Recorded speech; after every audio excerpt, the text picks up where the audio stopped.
Hello बच्चों, let's understand question firstly. देखते हैं क्वेश्चन अपने से क्या कहना चाह रहा है।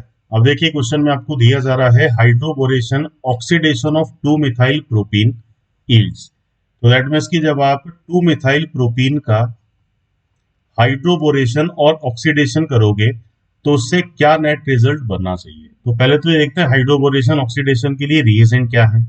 रिएजेंट यहाँ पे लिया जाता है BH3, या इसको डायमेरिक फॉर्म में भी आप लिखते हो B2S6। हाइड्रोबोरेशन करने के बाद ऑक्सीडेशन करने के लिए आप लोगे पेरोक्साइड इन बेसिक मीडियम।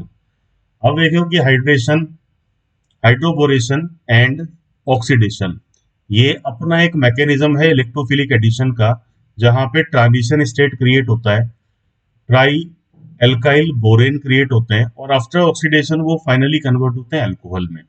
तो अगर हम इस रिएक्शन में प्रोडक्ट को शॉर्टली अरेंज करना चाहें तो सिंपल एक शॉर्ट में वर्क काम करेगा।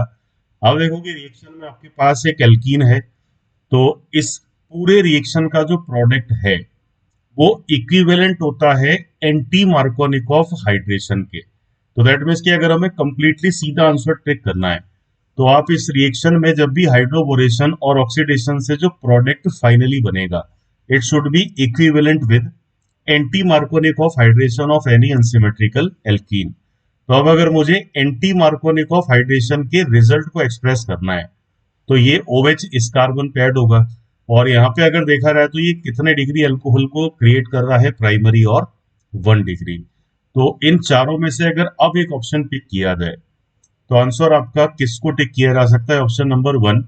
और ये रिएक्शन नॉर्मली प्राइमरी अल्कोहल को बनाने के काम ही आता है।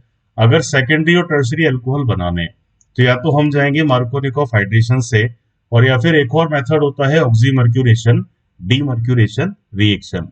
तो इस हाइड्रोबोरेशन और ऑक्सीडेशन का डायरेक्ट प्रोडक्ट लिखने का वे है, रिएक्शन से जो प्रोडक्ट बनेगा it should be equivalent with anti Markovnikov hydration of alkene. So I hope you all understood this question. All the best.